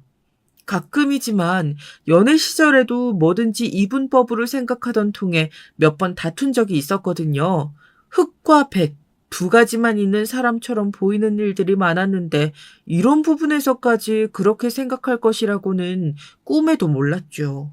저는 그녀에게 자고 오진 않더라도 인사는 드리고 오는 것이 맞을 것 같다고 한 발 물러섰습니다. 그것조차도 싫다고 하지는 말아달라고 했죠. 적어도 어른들에 대한 예의는 아닌 것 같다고 했더니 못마땅한 얼굴로 알겠다고만 했습니다. 신혼여행에서 돌아오고 저희 부부는 양가 부모님들께 정말 인사만 드리고 집으로 돌아왔습니다. 장인어른과 장모님도 마찬가지셨지만 본가의 부모님들도 많이 섭섭하신 눈치셨어요. 제가 외동이다 보니 서운하신 마음이 크지 않으셨을까 싶습니다. 그녀는 저녁을 들고 가라는 어머니의 말씀에도 괜찮다고 집에 가서 먹겠다고 하면서 제게 빨리 일어나자고 하더군요. 저는 화가 치밀어 올랐지만 꾹꾹 눌러 담고는 집에 아무것도 없는데 먹고 가자고 말했죠. 어머니는 오늘 왔는데 집에 아무것도 없지 않겠냐고 그러니 먹고 가라고 붙잡으셨고 그녀는 마지못해 알겠다고 했습니다. 그렇게 저녁을 먹고 돌아오는 길에 그녀는 한마디 말도 하지 않았습니다. 저 역시 피곤하기도 했고 그녀의 막무가내에 화가 난 상태이기도 해서 말을 걸지 않았습니다. 집에 돌아오자마자 그녀는 이야기를 좀 하자고 했습니다. 저는 피곤한데 내일 하면 안 되겠냐고 했지만 그녀는 지금 꼭 해야 할 말이라고 했습니다. 저는 옷도 갈아입지 못하고 그녀와 마주 앉았습니다. 그녀는 짜증 섞인 목소리로 오늘 제가 너무 많은 실수를 했다고 시작하더군요. 저는 도대체 무슨 실수를 했는지 알 수가 없어서 무슨 말이냐고 대꾸했습니다. 물론 제 목소리도 좋진 않았죠. 그녀는 친정에서도 시댁에서도 인사만 드리고 바로 일어나야지 왜 시간을 끄느냐고 그건 잘못된 일이라고 했습니다. 어처구니가 없더군요. 그녀는 전화로 해도 될 걸 굳이 얼굴 보여드리자고 해서 갔으면 그냥 얼굴 보여드리고 자리에서 일어나야지 뭐하러 거기 앉아서 이야기를 듣고 있는 거야. 시댁에선 더 심했지. 왜 밥을 먹어 거기서? 잊었어 오빠? 내가 말했지. 결혼을 하고 나면 완벽한 독립이 이루어지는 거라고. 거기서 구차하게 왜 그렇게 하고 있는데. 구차? 어머니가 차려주신 밥 한 끼 먹고 오자는 게 그런 말을 들어야 될 정도니? 어차피 그냥 집으로 와도 오랫동안 집을 비워서 아무것도 없잖아. 뭐가 불만이라는 거야? 그녀의 말에 제 언성도 높아졌습니다. 그녀는 배달시켜 먹거나 오는 길에 테이크아웃을 해도 되었다고 말하며 앞으로는 주의했으면 좋겠다고 말했죠. 저는 무엇을 주의해야 하는지 알 수 없었습니다. 제가 입을 꾹 다물고 가만히 보고만 있자 그녀가 저를 재촉하더군요. 빨리 대답을 하라고 말이죠. 저는 시댁이 어려운 곳이라고 생각은 들지만 이렇게까지 할 것은 아니지 않느냐고 물었어요. 어려워? 오빠, 남의 집은 다 어렵고 불편한 곳이야. 시댁이라고 어려운 게 아니라고. 남? 시댁이 남이니? 친정도 시댁도 가족이야. 결혼으로 맺어진 가족. 그녀는 버럭하는 저를 보며 혀차는 소리를 내고는 가족은 자신과 저 둘뿐이라고 했습니다. 우리 둘을 제외하고는 나머지는 다 남이라고. 그녀와 말을 섞으면 섞을수록 머리가 아파왔습니다.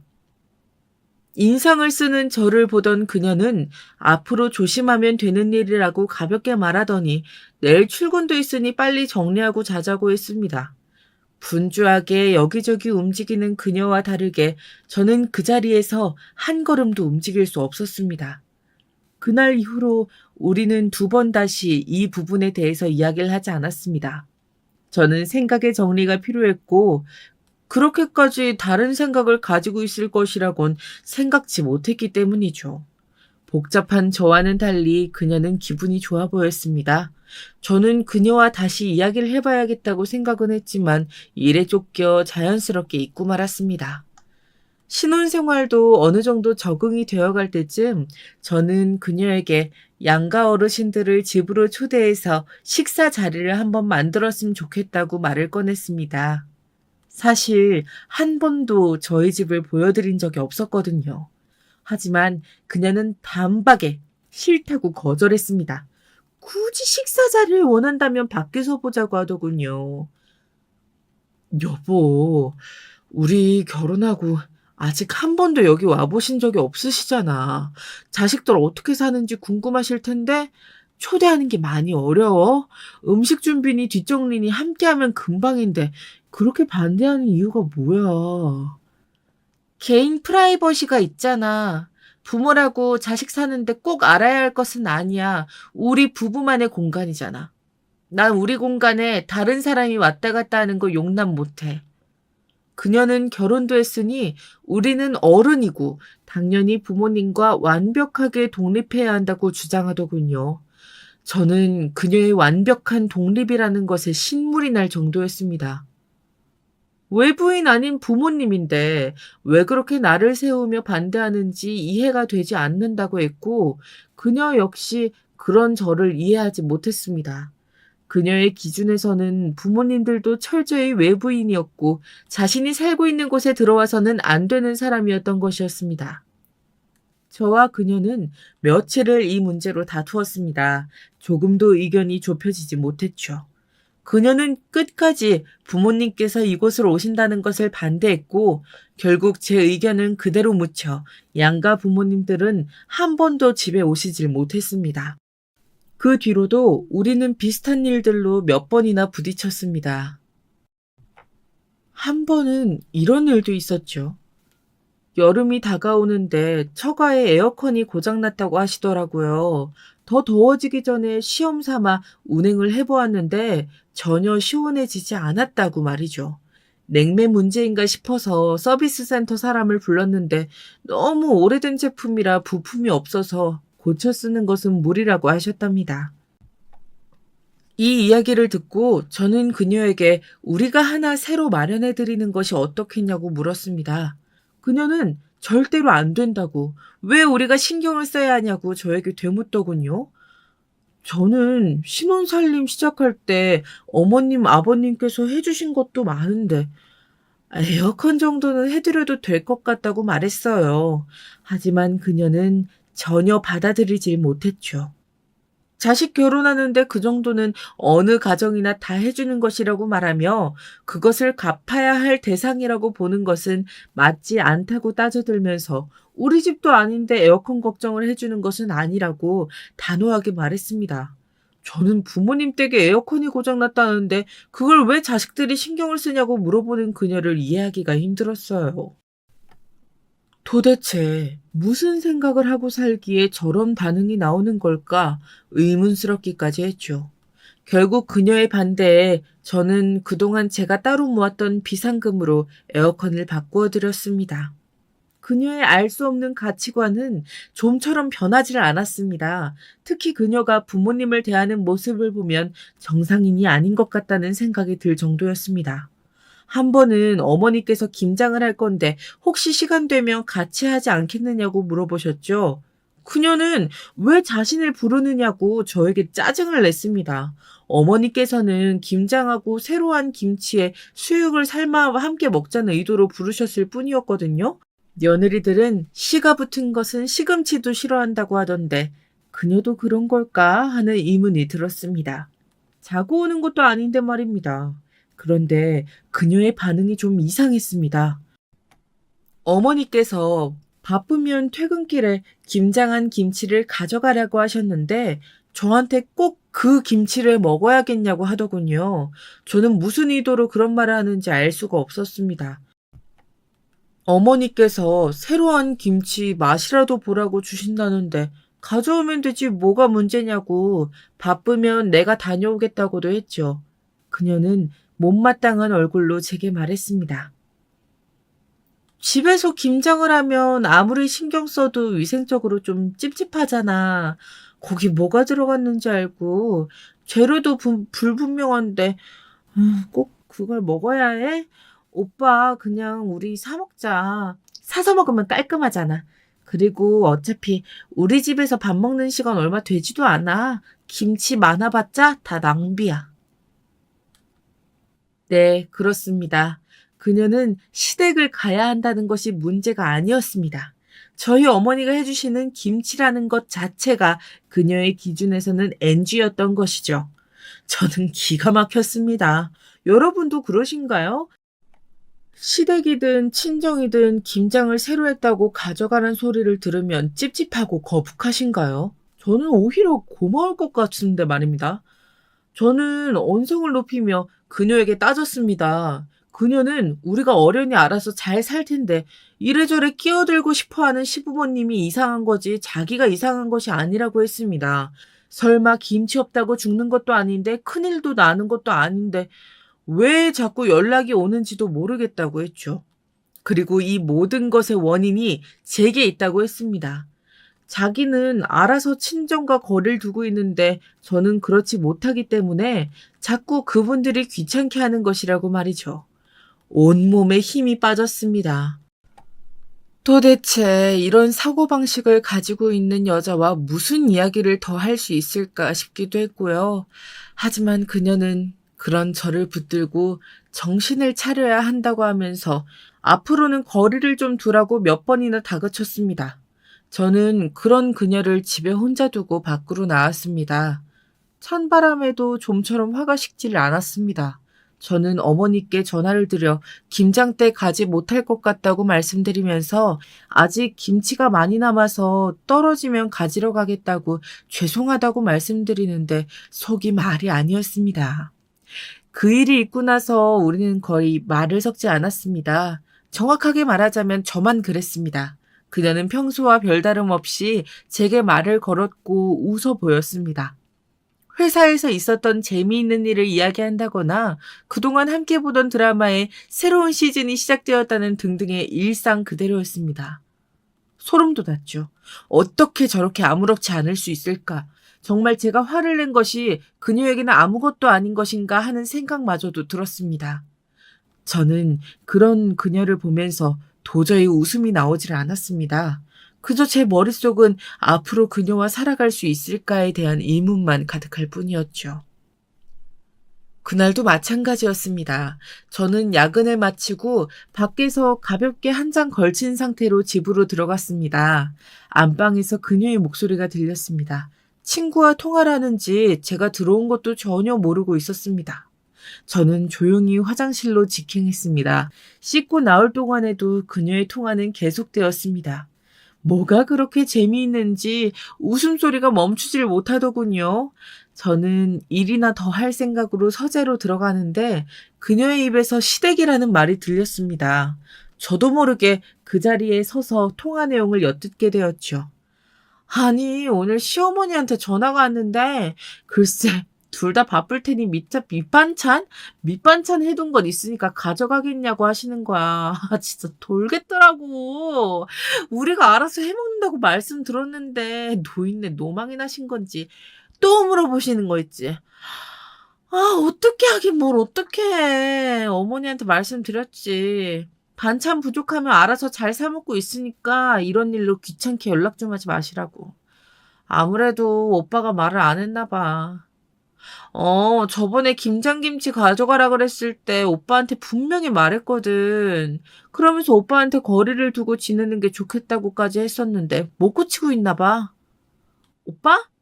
오빠야 뭐라 하지. 그래도 어쩌겠어. 잘못된 일은 바로 잡아야지. 쇠망치로 머리를 한 대 맞은 기분이었습니다. 저는 벌컥 문을 열고 방으로 들어갔습니다.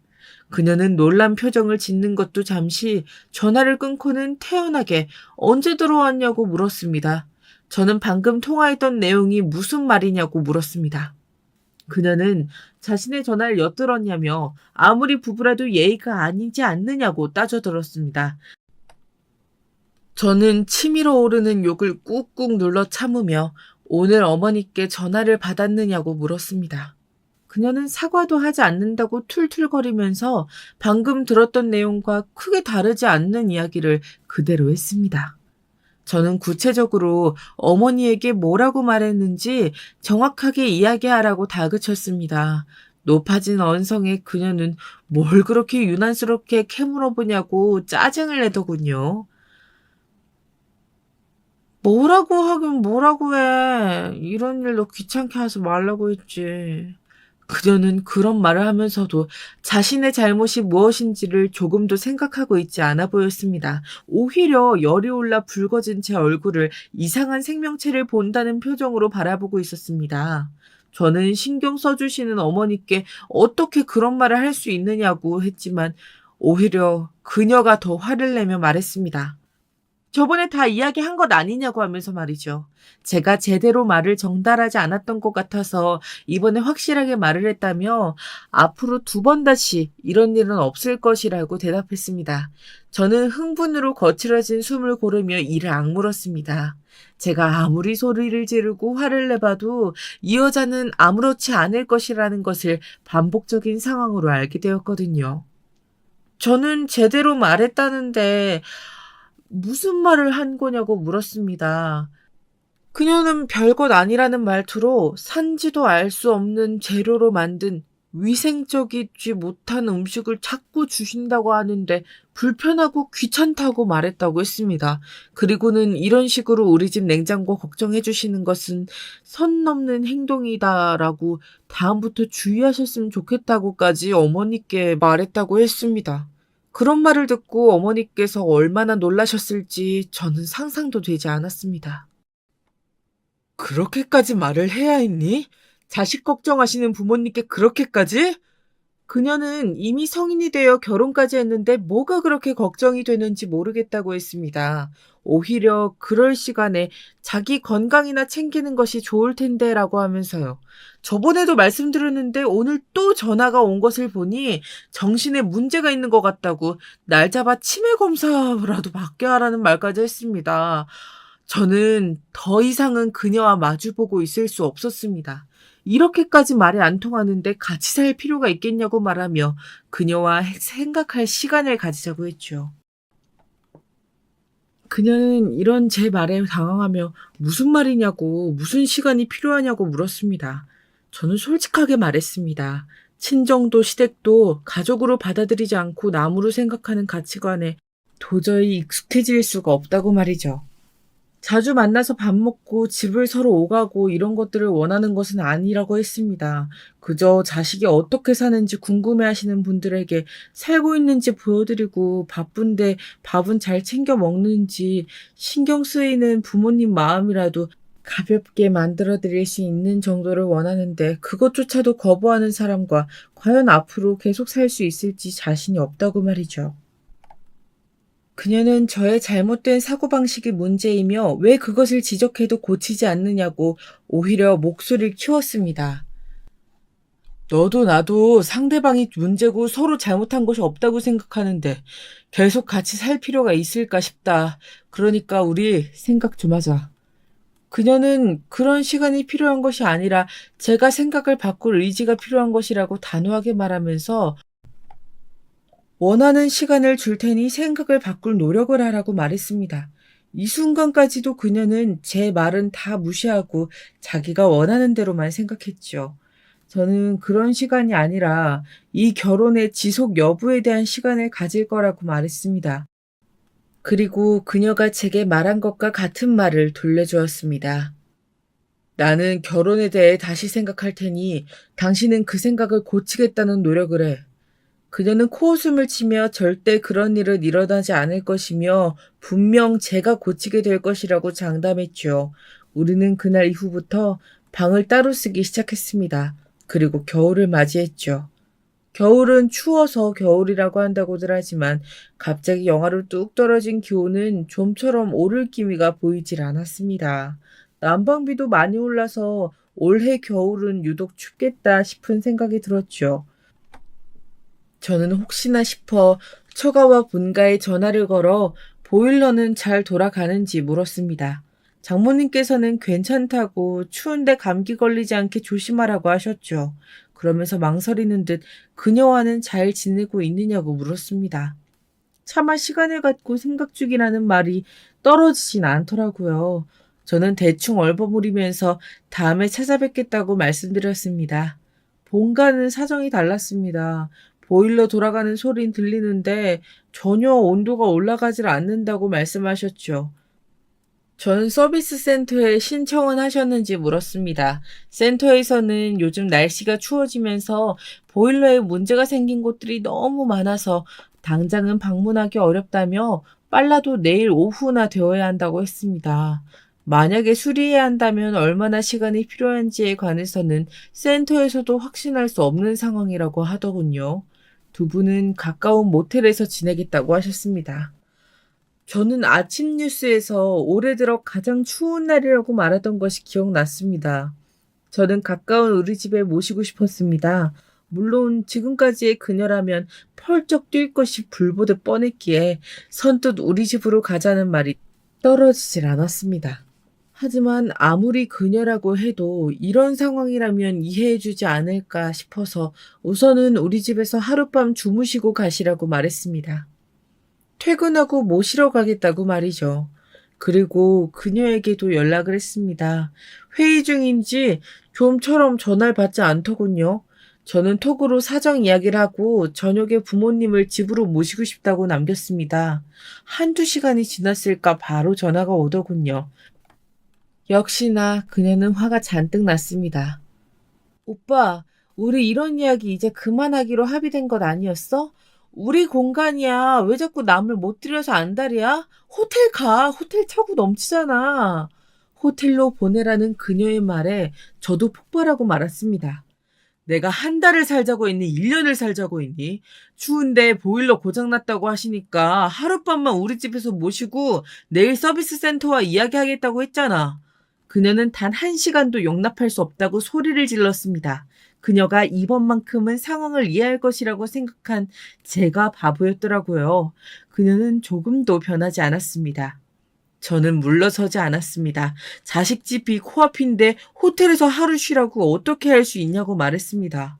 많은 것을 바라지도 않겠다고 하루면 되는데 그걸 왜 이해를 못 해주냐고 했죠. 저는 무슨 일이 있어도 오늘 부모님 모실 테니 불편하면 다른 곳에서 자고 오든 알아서 하라고 말하곤 전화를 끊었습니다. 곧 다시 전화가 걸려왔습니다. 그녀는 이야기가 끝나지도 않았는데 그렇게 전화를 끊어버리면 어떻게 하냐고 소리를 질렀습니다. 저는 더 이상은 할 말이 없다고만 했습니다. 어떻게 할지는 그녀가 생각하라고 말입니다. 저는 더 이상 감정 싸움은 하고 싶지 않았기에 제발 여기서 그만하게 해달라고 속으로 빌고 또 빌었습니다. 전화가 끊어진 것은 아닐까 하는 생각이 들 때쯤 그녀는 알겠다고 하고 나중에 보자고 하고는 전화를 끊었습니다. 저는 온몸에 진이 다 빠져나간 기분이 들었습니다.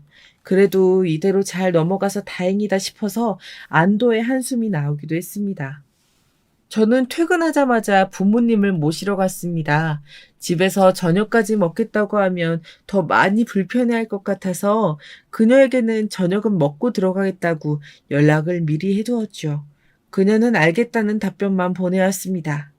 가까운 한정식 가게에서 식사를 마치고 집으로 향하는 차 안에서 어머니가 불안한 목소리로 정말 가도 괜찮겠냐고 며느리가 불편해하면 어떻게 하느냐고 말씀하셨습니다. 아무래도 그전 일이 마음에 걸리시는 모양이었습니다. 아버지도 근처 모텔로 가도 괜찮다고 하시면서 이런 일로 그녀와 싸운 것은 아니냐고 물어보셨습니다. 마음이 아팠습니다. 고작 하룻밤인데 이렇게 눈치를 보시게 하는 게 맞는 걸까? 그냥 호텔로 모시고 갈까? 오만 가지 생각이 들었죠.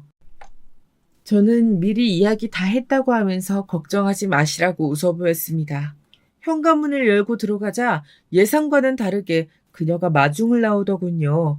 그녀는 식사는 맛있게 하셨냐고 묻더니 차와 과일을 준비했다고 했어요. 아까 전화로 다투던 그녀가 맞는가 의아했죠. 부모님은 갑자기 폐를 끼치게 되었다고 미안하다고 하시면서 자리에 앉으셨어요. 그녀는 묵묵하게 차를 준비하기만 했어요. 그리고는 아주 평온한 표정을 지으면서 닭이의 차를 따라 앞에 놓아드리더군요.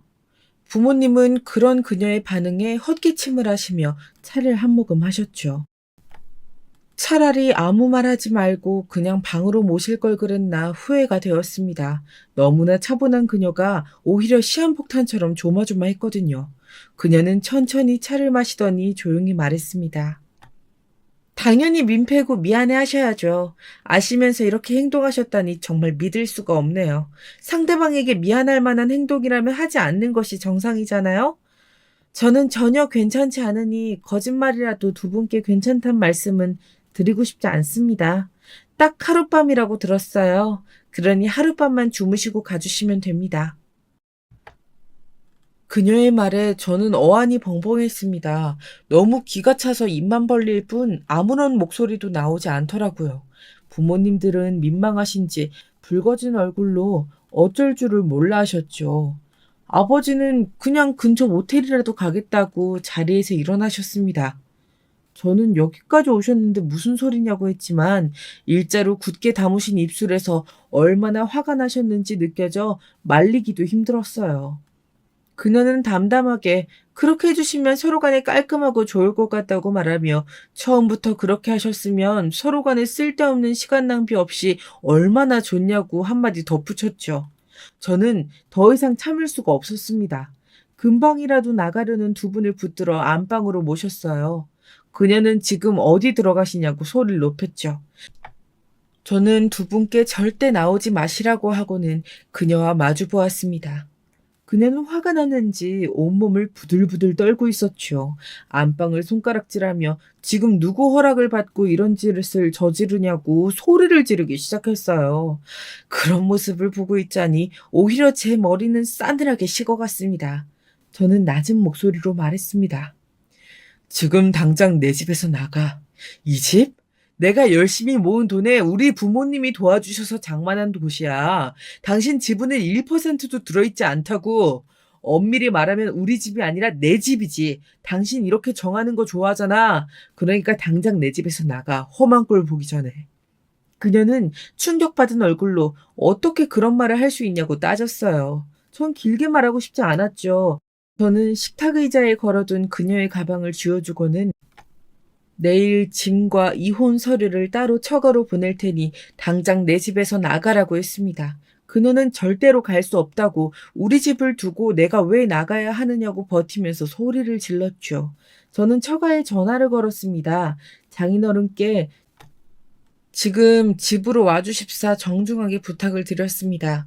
그녀는 자신이 아니라 안방에 계시는 시부모님이 나가야 한다며 왜 자신에게 나가라고 하느냐고 계속해서 따져들었습니다. 오히려 제가 어디 머리라도 다친 것 같다고 저더러 병원을 당장 가야 한다고까지 했습니다.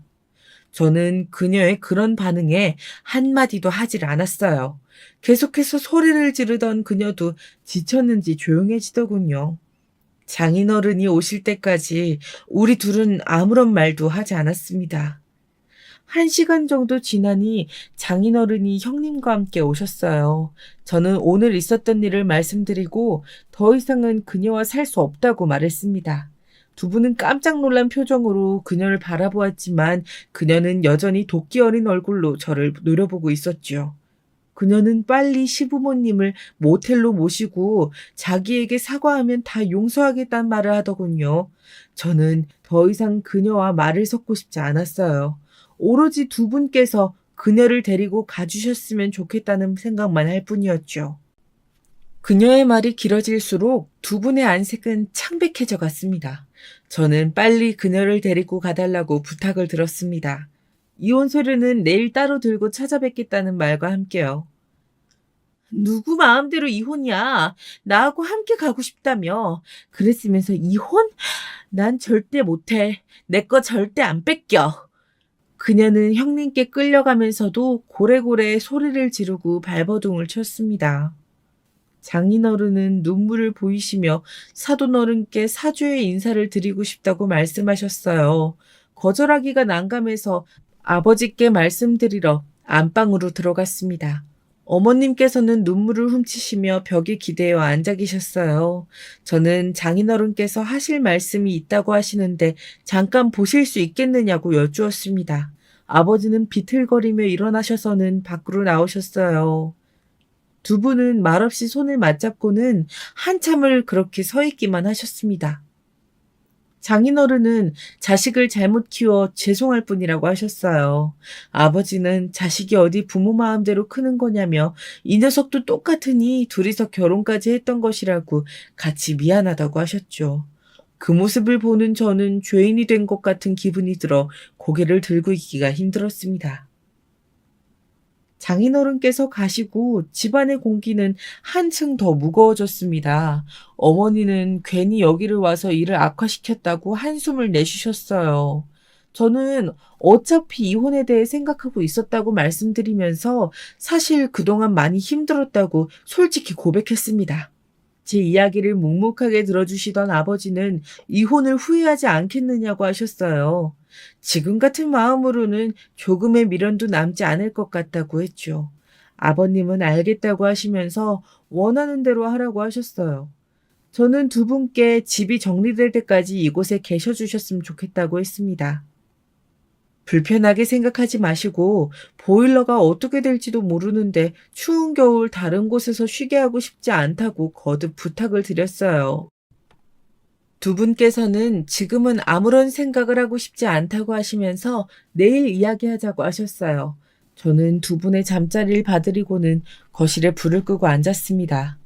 정말 많은 순간들이 머릿속을 지나갔어요. 처음에는 행복했던 기억들이 많았는데 점점 화내고 싸우던 기억만 자꾸 떠오르기 시작했죠. 저는 한숨도 잘 수가 없었습니다. 아침부터 회사에 병가를 내고 그녀의 짐들을 챙겼습니다. 옷가지와 소지품을 챙기는 제 모습을 보시던 어머니는 또 눈물이 터지셨죠. 저는 괜찮다고 몇 번이나 말씀을 드렸지만 어머니는 어젯밤처럼 다 우리가 여기에 와서 이런 일이 생긴 것이라고 자책하셨습니다. 저는 더 이상 부모님의 그런 모습을 보는 것이 싫어 빠르게 짐을 정리하고 지난밤에 뽑아둔 이혼 서류를 챙겨들었습니다. 처가로 가는 길에 마음이 이상했습니다. 시원한 감정도 들었지만 어젯밤 부모님께 차근차근 말하던 그녀의 목소리가 떠오르면서 화가 나기도 했죠.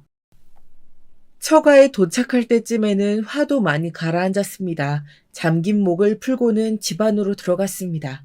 장모님은 밤새 우셨는지 눈두덩이가 많이 부어 계셨어요. 저는 죄송하다는 말씀을 먼저 드리고는 그녀가 어디에 있느냐고 물었습니다. 곧 그녀가 나왔습니다.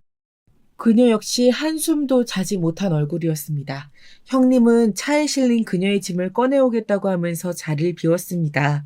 그 뒤를 장인어른과 장모님도 따라 나가셨죠. 집에 우리 두 사람만 남자 그녀가 입을 열었습니다. 정말 자신과 이혼할 생각이냐고 말이죠. 저는 대답 대신 이혼 서류를 내밀었습니다. 그녀는 한동안 서류를 읽어보더니 망설임 없이 길게 찢었습니다. 나는 이혼 안 해. 그냥 나한테 잘못했다고 빌어 오빠. 그러면 다 잊어줄게. 저는 절대 그런 일은 일어나지 않을 거라고 말했어요. 그녀는 기회를 줄 테니 빨리 사과하라고 했죠. 저는 더 이상 그녀와 감정 싸움을 하고 싶지 않을 정도로 마음이 식었다는 것을 말해주었습니다. 좀처럼 받아들이기 힘들어하는 그녀에게 저는 홧김에 결정 내린 것이 아니라고 말했습니다. 아무리 이야기를 하고 설득을 하려고 해도 벽에게 말하는 것 같았다고 하면서 더 이상은 그렇게 살고 싶지 않으니 깔끔하게 정리를 하자고 했어요. 재산 분할에 관해서도 그녀가 좋아하는 대로 명확하게 구분해서 최대한 빨리 해결보겠다고도 했죠. 그녀는 자기랑 헤어지고 후회하지 않을 자신이 있냐고 묻더군요. 저는 자신 있게 그렇다고 말했습니다. 앞으로 다시는 보지 말자고 말이죠. 그녀는 알겠다고 하면서 서류는 두고 가라고 했어요. 저는 빨리 정리해서 연락 달라는 말만 남기고 나왔습니다. 밖에서는 짐을 다 옮기고 가만히 고개만 숙이고 계시는 처가 식구들이 보였습니다. 저는 이렇게 되어 정말 면목 없다는 말만 남기고 집으로 돌아왔습니다. 저는 그렇게 끝인 줄만 알았습니다. 저는 그날 그녀가 이 상황을 받아들였다고 생각했기 때문이죠. 당연히 이혼 절차를 밟아가고 있었죠. 그런데 갑자기 어머니께 전화가 왔더라고요. 그녀가 집에 들어와서는 안방에 자리를 잡고 꼼짝도 하지 않는다고 말이죠. 저는 급하게 조퇴를 하고 집으로 갔습니다. 두 분은 거실에서 차마 앉으시지도 못하고 불안하게 저를 바라보셨어요. 저는 두 분께 다행히 집에 보일러가 작동된다고 말씀드리면서 택시를 불러드릴 테니 먼저 가 계시라고 했어요. 두 분은 알아서 갈 테니 신경 쓰지 말라고 하시면서 큰 소리 나지 않게 잘 이야기하라고 하셨죠. 두 분이 가고 나서 저는 심호흡을 하고 안방 문을 두드렸습니다. 서류 작성 다 했어? 안방 문이 열리고 그녀가 나왔습니다. 그녀는 제 팔을 붙들고는 똑같은 말을 또다시 반복했습니다. 지금 잘못했다고 사과하면 다 용서할 수 있다고 말이죠. 저는 그녀에게 정신 차리라고 하면서 우리는 되돌아갈 수 없다고 말했어요. 그녀는 도대체 왜 이렇게 변해버린 거냐고 화를 냈습니다. 저는 내가 변한 것이 아니라 우리가 서로에 대해 너무 몰랐다고 말했어요. 우리 잘 맞았잖아. 취향도 같고 좋아하는 작가도 같고 이야기 잘 통했잖아. 뭐가 문제야? 오빠가 우리 사이에 다른 사람들을 끌어들이지만 않으면 문제될 것은 아무것도 없다니까? 저는 그녀에게 그녀가 말하는 다른 사람의 가족은 들어가지 않는다고 했어요. 그녀는 전혀 이해하지 못한 얼굴로 저를 바라보았죠. 저는 천천히 이런 점이 서로 다른 부분이고 우리는 이 간격을 좁힐 수가 없으니 헤어지는 것이 맞다고 했답니다. 그녀는 자신의 인생 계획에 이혼은 없다고 말하면서 절대로 동의할 수 없다고 했어요. 저는 법정까지 가고 싶지 않다고 말했습니다. 괜히 서로 간의 나쁜 점들을 다 끄집어내면서 싸우는 것을 원치 않는다고 했죠. 그러니 지금 합의 이혼을 하자고 조용히 타일렀습니다. 솔직히 그녀에게 이렇게 말을 하고 있으면서도 저는 빨리 이 상황이 해결되길 바랐습니다. 더 이상 그녀와 말을 한다는 것이 힘들었거든요. 결국 그녀는 자신을 찾아온 장인어른과 형님의 손에 끌려서 집으로 갔습니다. 그리고 이혼 서류를 들고 형님이 찾아오셨어요. 말없이 서류를 전해주신 형님은 제 어깨를 두드려주고는 가셨답니다. 그렇게 저희는 이혼을 했어요. 이혼 이후 정리를 하는데 꽤 많은 시간이 걸렸습니다. 재산 정리할 부분도 있었지만 그녀와는 최대한 멀리 떨어지고 싶었거든요. 그래서 해외 발령을 신청했습니다. 부모님은 가서 정리를 잘 하고 돌아오라고 하셨어요. 이제 다음 주면 출국입니다. 짧다면 짧은 결혼 생활 깔끔하게 정리하고 다시 시작할 수 있는 그날이 왔으면 좋겠습니다.